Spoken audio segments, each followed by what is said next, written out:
What we're going to run through, and I'll try to make it quick. I know we're close to the noon hour, so we're just going to go through how we've approached addressing the PDF accessibility requirements that are out there in the market.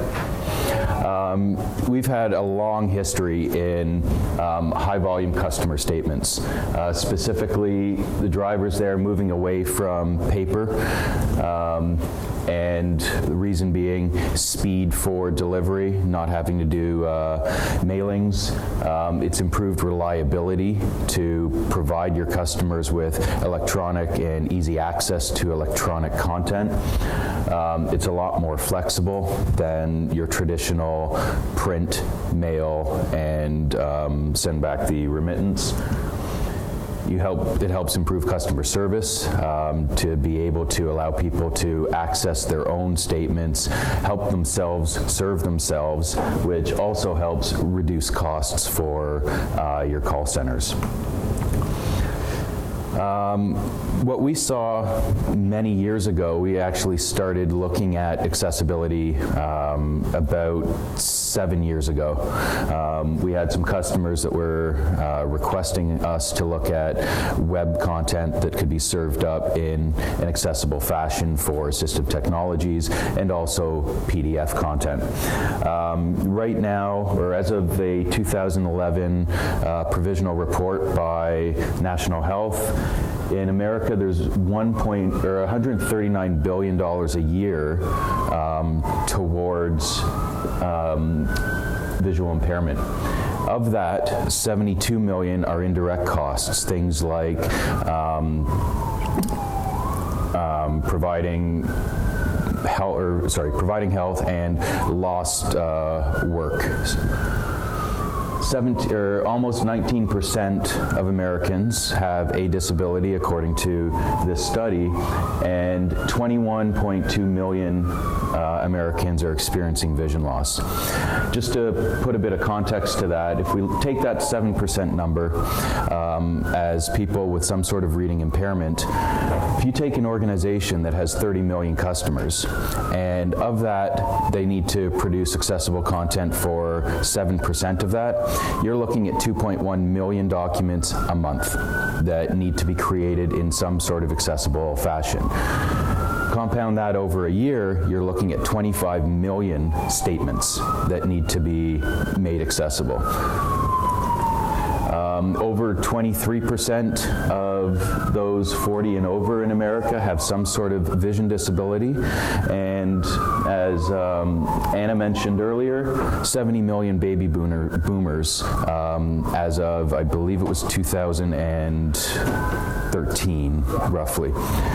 So basically, in America, there is a growing market, a growing segment of the population that benefit from having assistive or having accessible content being provided to them. So, as an organization, what options do you have? Well, first one is you can try to do it all in-house, but doing it all in-house means that you need to increase your staffing. You need to get people that can actually either tag content, tag PDFs manually, or you need specialized equipment, things like Braille printers. You need the ability to manually create content such as large print or high contrast versions of the content that you're sending out and making available online. And you also have to hire people that have a very specialized knowledge base. People like Anna was mentioning that they employ, people like BrailleWorks employs, and you'll need to have those people in-house. The next option is through document accessibility services, and these services are provided by companies like Criterion 508 and BrailleWorks, and the first accessibility service that I'm going to cover is Braille. So obviously, whenever we think about the visually impaired, our minds automatically go to Braille, that will send out a Braille statement. And a lot of people find Braille useful, and we're trying to keep Braille within the system.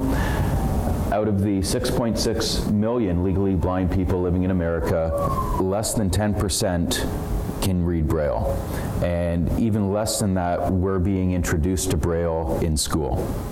I'm glad to hear that that's changing going forward, but there is a high Braille illiterate population within the actual blind community in America. The next option is spoken word audio. This can benefit the sighted and the reading impaired. So when you look at the reading impaired community, you have many different disabilities, cognitive or visual, and spoken word audio can help them. I actually was speaking to someone several years ago that was telling me a story about a banking organization out there.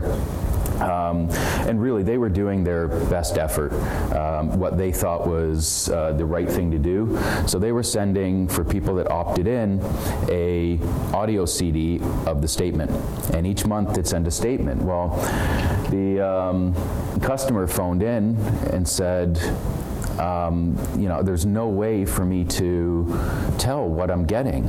And they said, oh yeah, we wrote on the CD what date it was. So he had no way to categorize, and even though they were trying to accommodate as best they could, there's still a mismatch in the level of understanding in providing the accommodations. The next document accessibility service to provide is large print or high contrast, or both. Basically being able to, especially with the baby boomer population aging and the statistics around 50% of people over the age of, was it 65, who have vision impairment, this is becoming very prominent. And you still need to typically opt in for any one of these types or any one of these approaches. The last service, and I may have missed some, but the last service is manual PDF remediation. So this is what Shannon was talking about earlier, where you would actually take a document, you would open it up in Acrobat Pro, and you would start manually adding alternate text, applying a reading order, applying language specifications, defining your tables, and that can actually get very expensive very quickly when you're doing it on a manual basis, on a per page basis. Go back to this 2.1 million statements a month. Even if it was a fraction of that, it would get very expensive on PDF remediation. It's really good for small batches. If you have something that is for example, a prospectus, a stock prospectus, and you're producing that once a month, but that's one statement for millions of people, then it's worthwhile going through this process.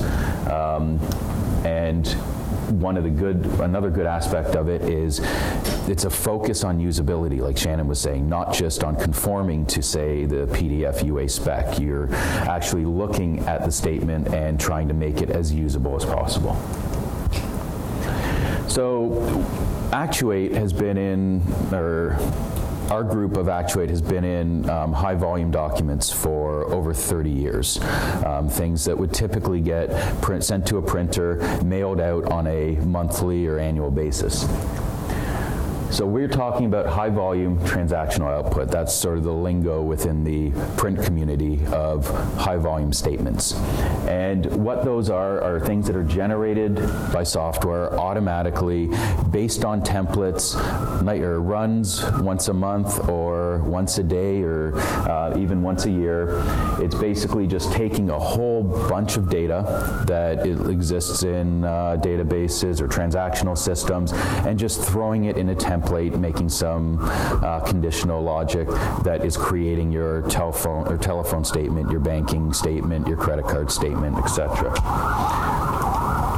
What we don't focus on, almost as important, are those create once and use many types. It's not desktop publishing that we do. That still either needs a manual remediation, or you need to take into account when you're creating it in Word or any other software, you have to keep accessibility in mind, apply your alternate text, and ensure that those types of documents can be read aloud. Additionally, we do not look at scanned documents. The automated remediation of a scanned document is really at the mercy of the OCR, or the optical character recognition software, so we try to stay away from that. And just to give you an example, these are the types of documents that we focus on. So it's really to provide a solution to address the highest volumes of statements that you're creating in a cost-effective manner. So as I mentioned, over 30 years in transforming, we saw a need for the automated remediation of content based on some feedback from customers and looking at the market. And one thing that we promote to anybody that will listen is the inclusionary design of your communications to your customer base. So to ensure that every communication that goes out is an accessible communication that customers will not need to raise their hands or opt in for. And to do that, we saw two approaches that Actuate could help the community in solving. First one is accessibility at the document creation time, or even the design time. So what you need, or one of the reasons for this, you have existing knowledge at that point of how the document should be experienced. The author knows that I'm putting this here for this reason, and they can apply the correct reading order, alternate text, etc. You have access to the raw data for graphical representations. Think back to the SF Wealth credit card statement and that pie chart. If after the fact you're going in and trying to add alternate text, well, you would have to sit there and read it and write it out. But if you have access to that data, and that data doesn't exist anywhere else on the statement, then you can actually create the alternate text when you're doing the creation of the content. And you have access at that point to the rules of where things are placed on the page, why they're placed on the page, aggregations or summations of data, so that you can put the appropriate tags in place as you're creating the document. So the way that we addressed design time is with a product that Actuate's had around for about 8 years, and that's their BERT product, the Business Intelligence and Reporting Tools. And when our division was acquired about 4.5 years ago, we weren't in the composition space to create this correspondence. We were in the space of transforming it because it was already created, and we got very excited when we saw BERT, because it was a way for us to create content for our customers, not just transform created content. And the first thing that we said is we got to get accessible content into BERT, the ability to create or emit accessible PDFs out of BERT. So in that approach, if you look at other systems, there's a lot of manual coding, a lot of manual configuration. And our premise has always been ease of use in order to either design or transform, get rid of custom coding. So we put emphasis on having this highly graphical experience to enable the tagging within BERT. And to do that, we have the ability to define lists, headings, tables, alternate text, language, reading order, and we can do it, as I mentioned earlier, by actually getting the data at design time or creation time and putting the appropriate alternate text. So For the design time, some of the pros there, you have underlying structure or knowledge of the structure of the document. You don't need to infer or apply context and guess what the author actually meant when they put a particular piece of content in a particular place on the page. You also have knowledge of the graphics and charts, so you can actually get the data at that time. And it doesn't require somebody post-process to infer the purpose of the document and the purpose of the structure of the document. Some of the drawbacks of doing it at design time, you have, with a lot of the organizations that we work with, you have multiple people responsible, some of them just for a particular section of a statement. And there's, in some cases, we've come across documents, 250-page Word files that explain exactly the structure that this company uses for each section that goes into a statement and the conditions behind it. Now, not one person would be responsible for creating all that content. It works for new documents being created. So this is a solution that you might put in, but if you're providing 13 months of statements to your customer base, or even push that out 2 years, 3 years, it only works on a going forward. You still need to somehow provide content that's accessible to the archived statements of record that you're providing up through your website or your web portal. It requires a usability expert or input, so once again, either you need to outsource to a third party, you need to hire somebody in, and I would recommend this though for every organization that is creating high volume correspondence. Bring in an expert to your design environment, have them look at the usability of what correspondence you're sending out, and not to leave that for post-process. And last, it requires a change to the design template if there's a change in design, obviously. You can't look at it post-process and say, okay, the design's changed, I'll have some rules here that will accommodate for that and accommodate for the previous versions that were done automatically.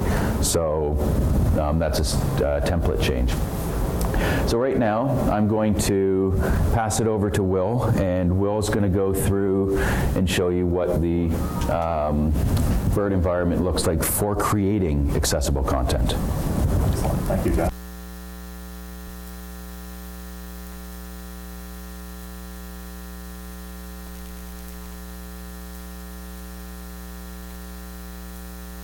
There we go. Check, check, check, check. Okay, so thank you, Jeff. I really appreciate that. So as Jeff mentioned, what I'm going to be showing is the BERT report designer. And what this enables us to do is create accessible documents at design time, as opposed to having to do post-remediation, post-design time remediation. So the design around this, or the methodology behind this product, is that it's more of a web-type development environment. So maybe not that important for the printed page, but if you think about this design environment, we can also create documents for, is there some feedback there? You can also create some output to Word documents, PowerPoint, the web, and whatever else. Now, of course, we're just talking about the printed page, so, but just to keep that in mind as to why there were some design considerations here and how they went. So if anybody's actually created a web page before, essentially what you start off doing is you create a grid on the page. And really this is just so that you can set up the page into individual sections. So you can put maybe a sidebar down the right and maybe a title along the top and whatever else you need to put in there. So I'm just going to start with a very simple grid. I pulled that over from my palette there. My palette enables me to add just different design items. So if I want to add a chart, I can.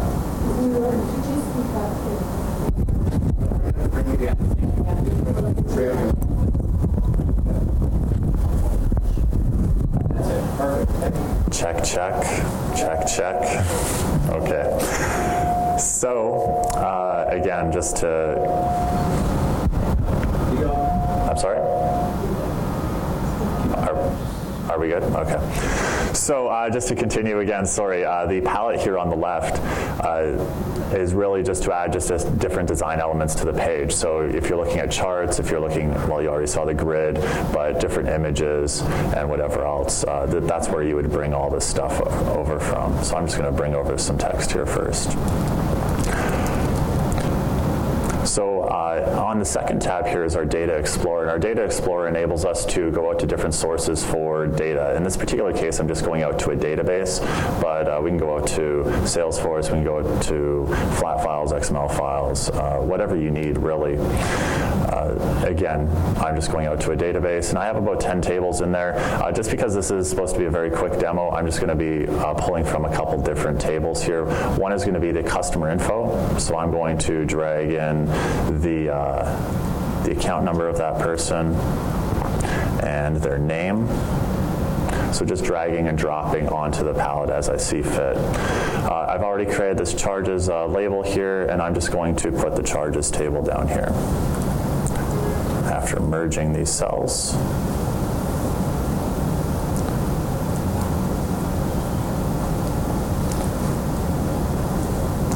Click OK.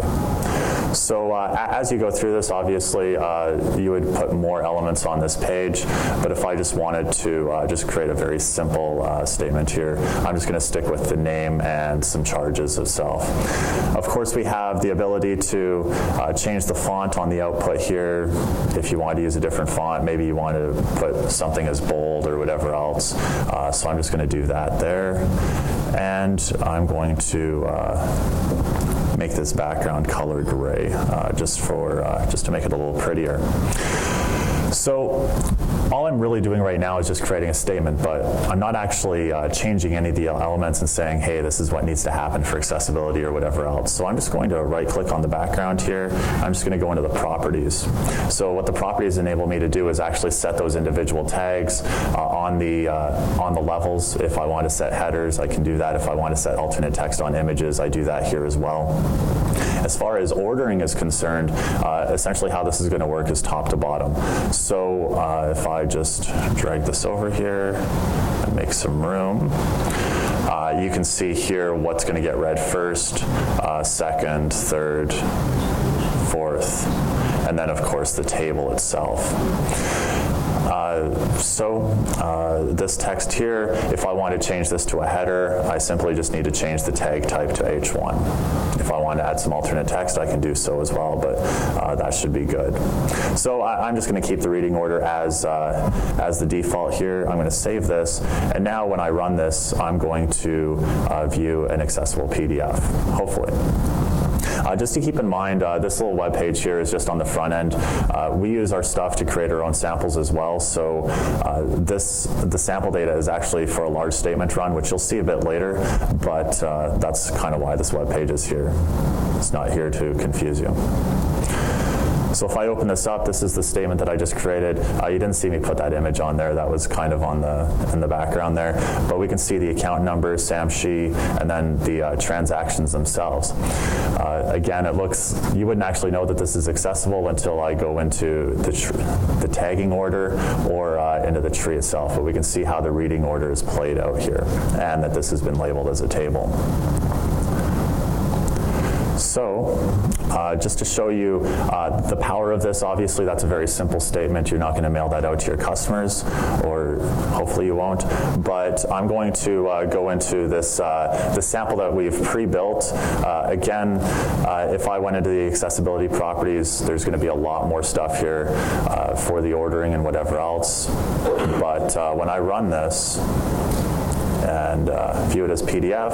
I'm going to get this front web page again, and I'm just going to generate Sam's statement here. And if I open it up, you'll see something that you've seen quite a few times today during our presentations, which is our SFL statement. Only it's not just a PDF, it's actually an accessible PDF with tag ordering and a tag tree itself. That kind of finishes my demo on the design time aspect of this. I'm going to pass this back over to Jeff, who will talk about other options. Thanks, Will. So After looking at a design time, you do have the knowledge up front, but what if you have content that is older? You can't go back and change the design. So we also focus on a post-creation remediation. As I mentioned, we brought our solution out to the market probably about 4.5 years ago with our accessibility solution. A little early for the time, so spent a lot of time with the organizations out there. So what we're doing is we're taking this high volume content, and just to clarify, when dealing with high volume content, we're not dealing with just standard PDFs. We're dealing with the formats that the printer understands, what we call print streams. And then each high volume printer has a different format. So that is our core competency, is taking stuff that would go to a printer and initially making it into PDF for online presentment.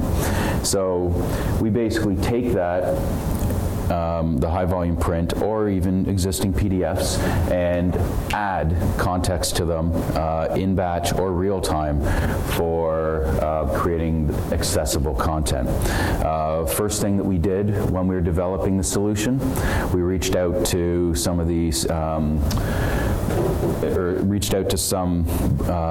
not-for-profit organizations out there, such as the American Foundation for the Blind. Worked with them on making sure that our content was WCAG 2.0 AA compliant.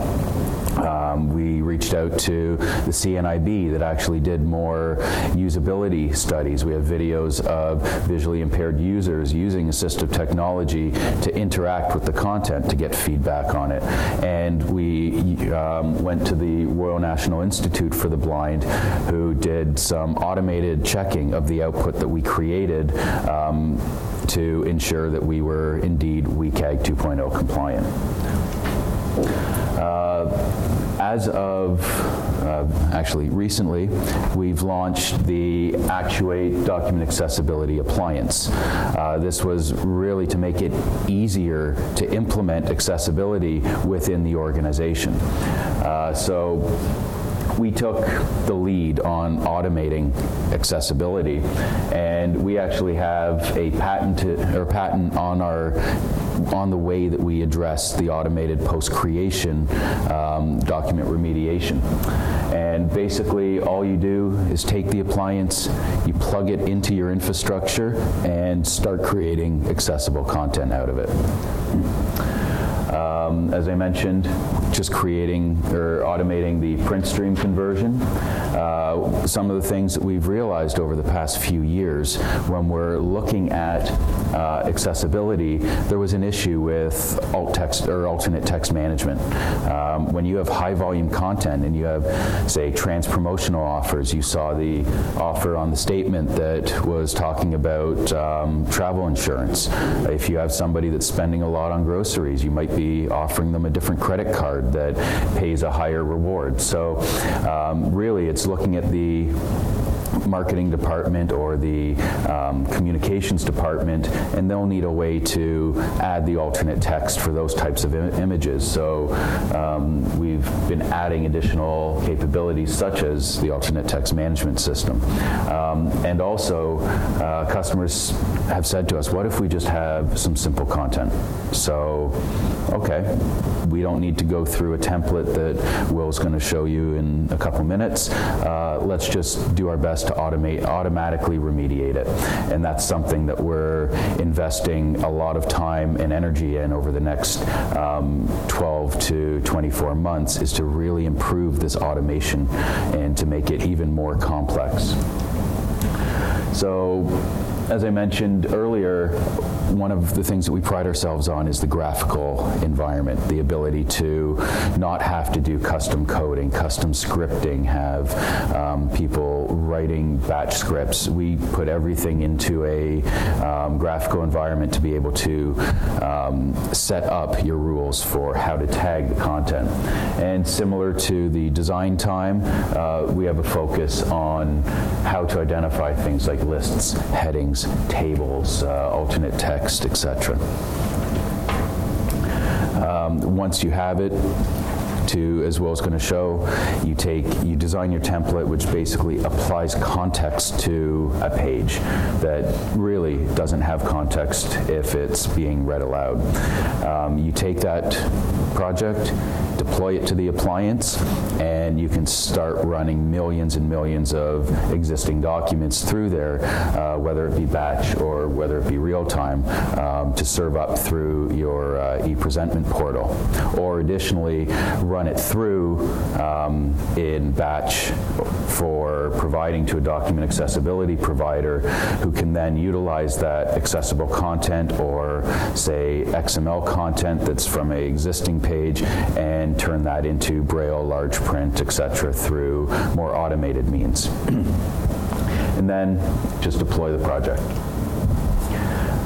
So we talk about two times or in the cycle that you can do this. One is batch. You create a monthly run of statements and you automatically convert that prior to putting in your archive, which can then be accessed through the web portal. And the solution is ideal for that, so that once everything's converted, you have an accessible statement of record in your archive. So you won't have to touch that again when you're presenting it to a customer, and every statement that's in your archive going forward is now an accessible statement. The next option is in real time or on demand. This sort of goes back to the, design time is a go forward measure, real time is a historical measure. So in this case, now you have everything that's in your archive, and you might need to go back 7 years. So you can actually just convert it as you're presenting it to your customer. And if you saw how long it took Adobe to automatically infer the reading order from the SF Wealth statement, which in some cases for a 4-page document, you're looking at quite a few seconds. In this type of solution, doing the real-time conversion, you're talking about a few hundred milliseconds to convert the document, apply all the tags, and make that available for the customer.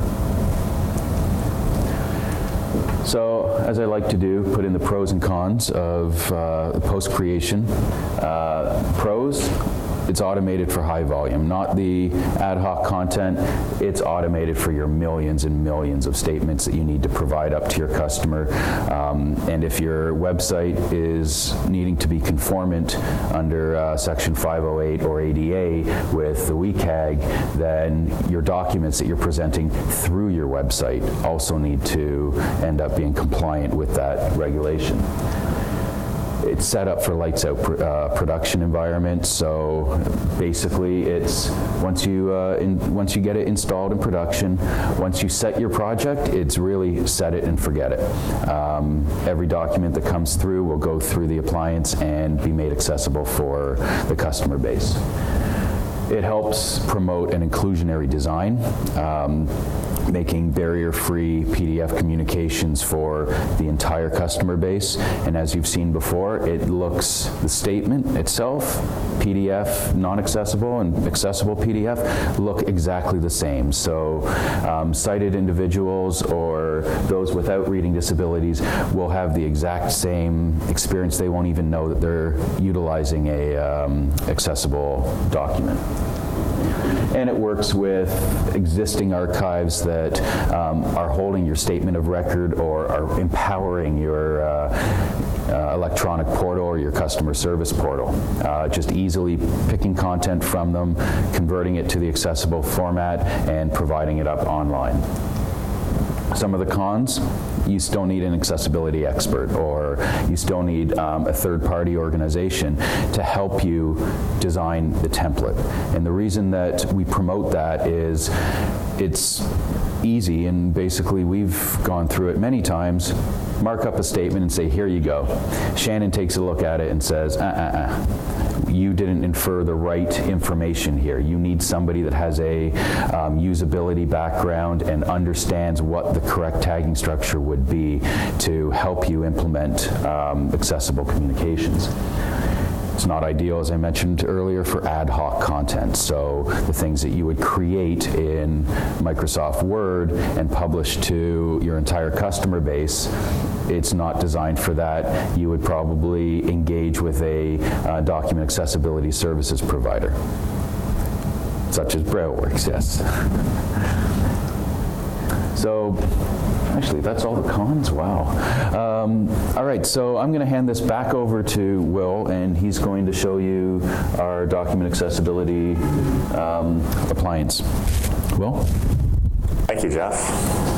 I think this transition went a lot better than last time, so just to bring that to everybody's attention.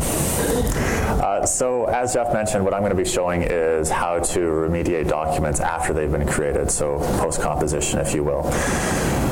I'm going to open up this statement again. You guys should be very familiar with this by now. It was in our last example, and it was also littered throughout Shannon's presentation as well. So if I look at this is a very simple banking statement. We'd like to show this one because it's very indicative or very good at showing our technology. It's created by a template, obviously. It's something that can be created 1 million times, or 2 million or 10 million times. There's a lot of static data on it because it's a template, but then there's also a lot of dynamic data as well. So statement information, account activity summary, credit summary. There's the account number is obviously going to change, the date's going to change, whatever else. This little logo here is going to change as well. And if I go down to the third page here, we're going to see some transactions, so payments. Obviously, if you make more payments, the table's going to grow.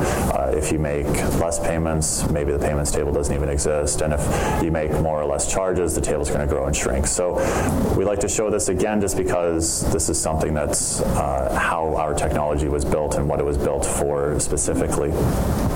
So if I look at this and if I go into the tag tree, there are no tags available, and Lou already went through a demonstration of what exactly is going to happen here. If you get Adobe to mark this up automatically, you're going to get image 2 or whatever it said for the SF Wealth logo. It's not necessarily going to go through the entire statement correctly, top left to bottom right, left, and it's just going to go through maybe statement information, contact us, account number, customer service, and so on. So ultimately what we want to get to is the accessible document that Lou showed you. Again, looks exactly the same, but if I go into the tag tree here, or the tag structure, I can see how the reading order is going to be set up. And if I go in the tag tree, obviously there are going to be more tags there. So ultimately, that's where we want to get to. So as Jeff mentioned, what I'm going to do is I'm going to create a template that enables you to basically throw documents at us, and assuming that they're of a certain type, we'll apply a template to it and it'll make it accessible. So to do that, I'm going to use the Process Designer here. Just to let you guys know, this product has been around for quite a few years, so there are things outside of accessibility within this. It was just a logical fit for us to move into accessibility. So we've been doing a lot of document transformation, mining content off the page, manipulating documents as they roll through our technology in the past. And because we're already being able to do all of that, adding accessibility was just really just adding in a couple extra components. So as our technology works, we have parsers, we have generators. Parsers basically break down the document into our own internal format. Generators generate a document in another format. In this particular case, I'm going from PDF to PDF, but this could easily be AFP to PDF, or Metacode to PDF, or line data to PDF, or really whatever you need.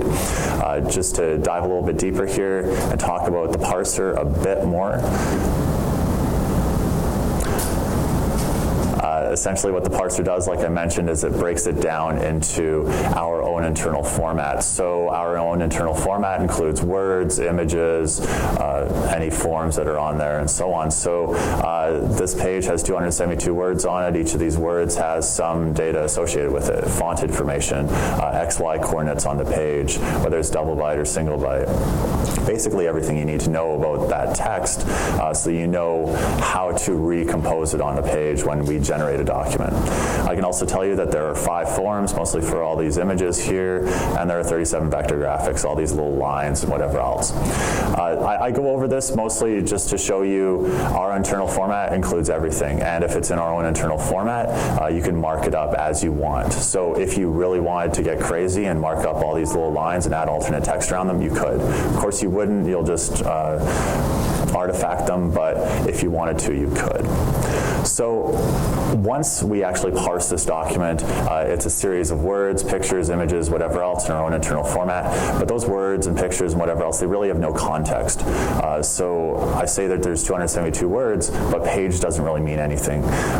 Statement doesn't really mean anything. It's just a word in our internal format. So the next thing we need to do is actually, part of this template creation process is to say, how are we actually going to read this content? So 272 words, what do those mean? So what we're going to do is we're going to just create some locators here. And locators are just a way of looking for text on the page so that we know where we are, what page we're on, etc. So I'm just going to create a locator, look for statement information. And I know that if I see statement information, I have the statement information section.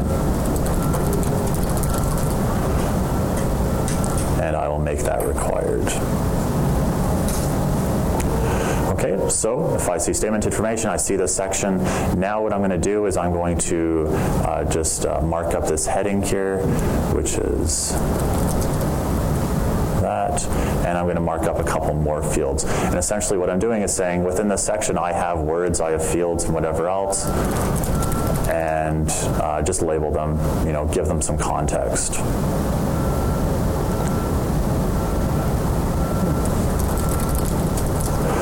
So as I'm doing this, I can just quickly make sure that this is actually working correctly down here in the bottom left. If I'm actually able to pull out this text appropriately, I can mark it up appropriately. So I am finding statement information, I am finding the account number, and I am finding the statement date. So I can just quickly test as I'm developing without actually running it.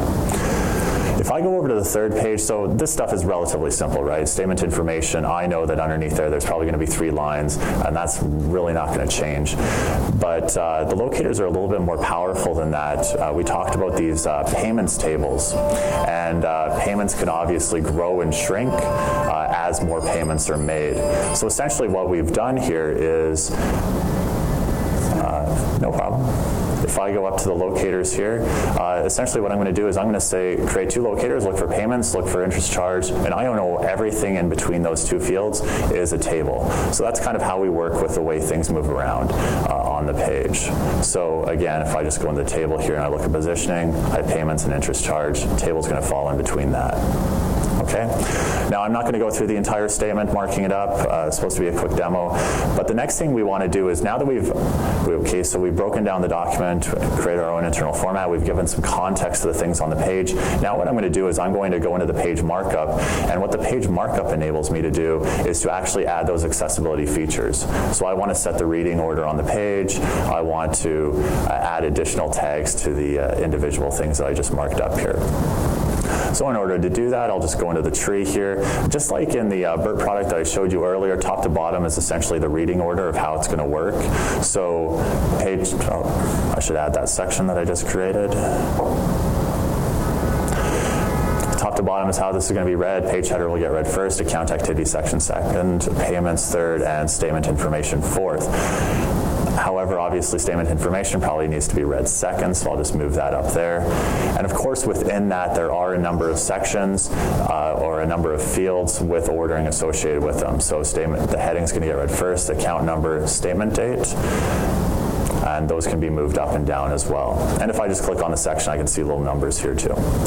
So the next thing, after we set the reading order, what we want to do is we want to set tags on the individual items that maybe require a little bit more information. So if I can double click on heading here, if you remember Lou's demo, he was able to actually read all the headings within the document without actually having to read the entire thing. So the way to do that is really just to set heading tags around the text itself. So I'm just going to label that as H1. There are 6 levels. H1 contains multiple H2s, H2s contain multiple H3s, and so on. Kind of like a tree or HTML if you're familiar with it. Account numbers, sometimes screen readers will read this as 4,555, not necessarily how you or I would read it. I like to read my account number is 4555. So in order to play around with that a little bit, what we have is we have the alternate text here, and this basically what I'm going to do is just use a formatter and put spaces in between the numbers here. Click OK. The image up here, if you remember again Lou's demo, to continue going back to that one, this would have been read as image 2 or whatever else. So there are a couple things you can do here. You can either use static text, which is actually what we did here because we know that that's going to be the SF Wealth logo. So I use static text here, but we also have something called providers. So if you imagine marketing messages change month to month. So what we can do is actually go out to another database perhaps, or maybe look at a companion file or look at other places in the document. Or what we've also built out is an alternate text manager within the product here. I'm just going to quickly show this, maybe spend like 10 seconds, but essentially what it does is it enables marketing to go into a system to mark up or to add text to images and approve them and whatever else as images are added to it. Okay, so I added static text to that. And then the last thing I just want to quickly show you guys is that table. Obviously, when you look at tables, this one only has 3 columns, but if there was like 15 columns, you expect the technology or the screen reader to be able to help you navigate that a little bit better. So what we're going to do here is we're just going to set the column header to 1. Just to say, hey, this is the column header. So now when this gets read by the screen reader technology, it's going to say date, January 19, 2008, description, payment received, amount, 1,200, and so on as it goes through it. So fairly simple. I'm going to close that out, and then I'm just going to drag on the accessible PDF generator there, which will generate the accessible PDF. So now if I run this, what this is going to do is it's going to take my input, apply the template to it, and give me accessible PDF on the output side. So if I open it up, look at the tag tree, obviously I only marked up a couple things within the document, but you can see the reading order and whatever else, and if I go down to the 3rd page, we'll see the table. So fairly simple. I do have just like with the other one here, I do have a fully accessible marked up document. It's basically the exact same steps. You have more locators, obviously, because you have more sections, and you have more sections to actually give ordering to. And of course, if I opened up the page markup, that would show that as well. So if I apply that template to the PDF now and open that up, we'll see the accessible PDF that you saw earlier, which has everything marked up. Okay, so I'm going to... Just a question, Will, how long did that take on your laptop? I'm sorry, the actual runtime or the... To convert a document. Yeah, so the runtime is fairly quick. This one took 498 milliseconds on my laptop, so obviously this could be run in batch, so sometimes people are a little concerned about performance and saying, hey, you know, like I want to apply this to all my documents as I'm loading it into the repository, but we do have customers that are doing this on the fly, so if you go to your banking portal, download your statement, we're actually pulling the AFP out, applying the template to it, and creating accessible PDF. Pretty much invisible to user. I mean, 498 milliseconds on a laptop is pretty quick. Yes? A lot of my clients are dealing with responsive design for mobile and tablet use of mobile apps. Is this compatible with it? Basically, right now, this is just for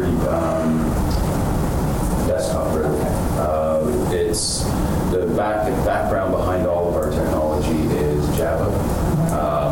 I can tell you one way that we are going, one direction that we're going over the coming years is to move away from this thick client design environment into more of a thin client design. Obviously, with the field technology, that's quite a bit of effort, but the web technologies are really to a point now where it is possible to move this within. And Will, No, I was actually curious about the dynamically tagging the pie chart and how you go about doing something like that. Yeah, that's that's a good question. In this particular case, because it's a demo, I'm just putting static text against it. But we would use that provider that I showed you, which could go out to a database or look at other places in the statement.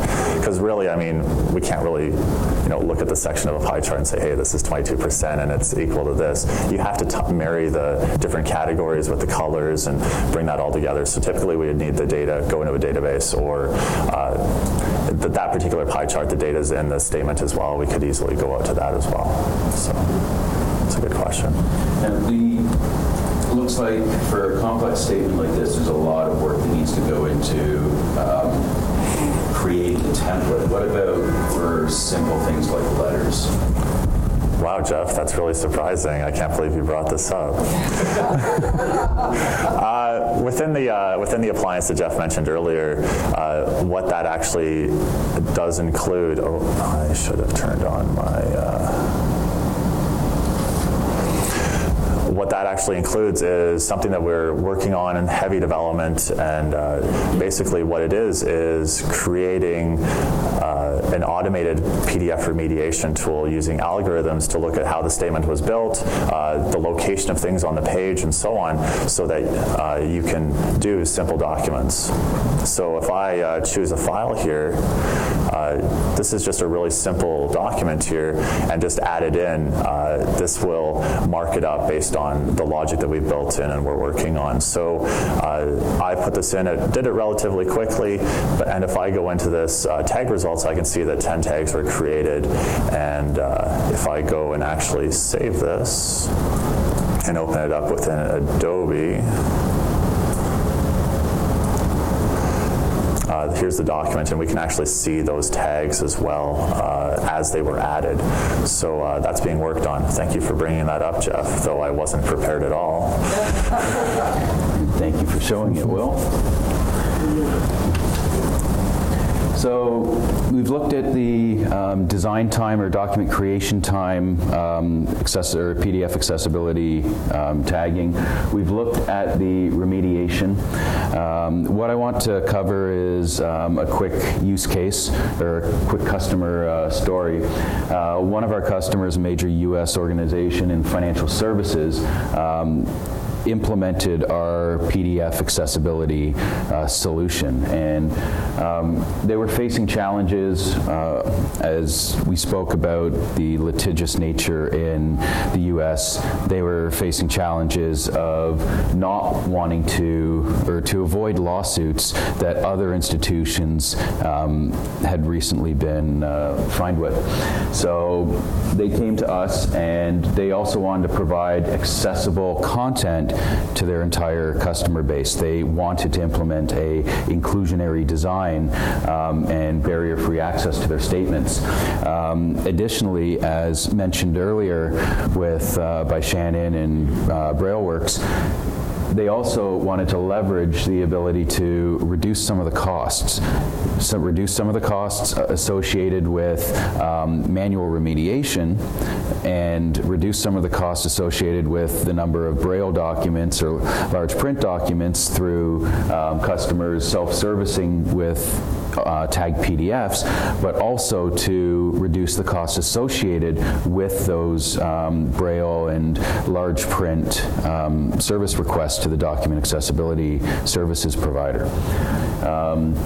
So they implemented the Actuate PDF accessibility solution, and some of the benefits behind that, they were able to not just do their current statements going forward, which would have been the solution had they implemented design time, but they were able to access going forward, plus all their historical content.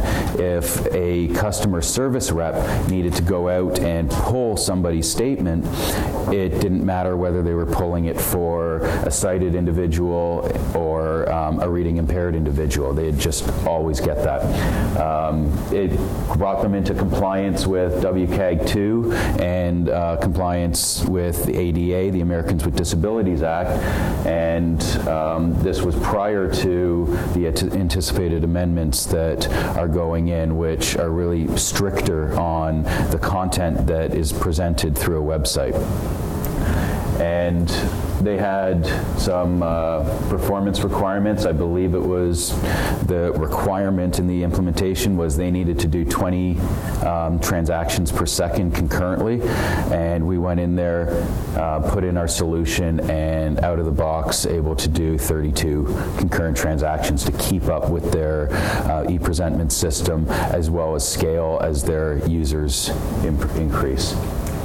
So in summary, document accessibility services are very important to the organizations and to the market, required for customers who request alternate formats, required for customers who have individual documents or small volumes of documents that it doesn't make sense to automate or create a complex template to apply the context to the document, providing large print, high contrast services, and Braille, which will always be required.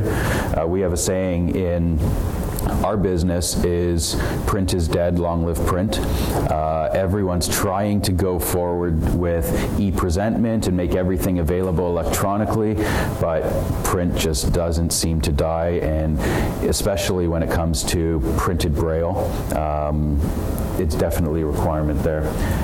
And you're dealing with industry experts who can guide you through the process of making your content usable, helping you to understand what a properly tagged document is, and to help comply to WCAG 2.0 standards. For our solution, once again, for all the high volume, it's imperative if you're trying to implement an inclusionary practice through your web presentment system that you make all of your content accessible. And you can ask any of the document accessibility providers, if I were to give you 2 million PDF documents a month, can you turn that around? And I don't know if all of them together combined can get that done in a reasonable time frame. So it's really for the high volume accessible content creation. We are the first, and right now I haven't seen any comparable products on the market that can do this for the high volumes of content. So I think I just covered the first point. Basically, that's the Actuate approach. So I know we're over a bit, but are there any questions on the Actuate solution?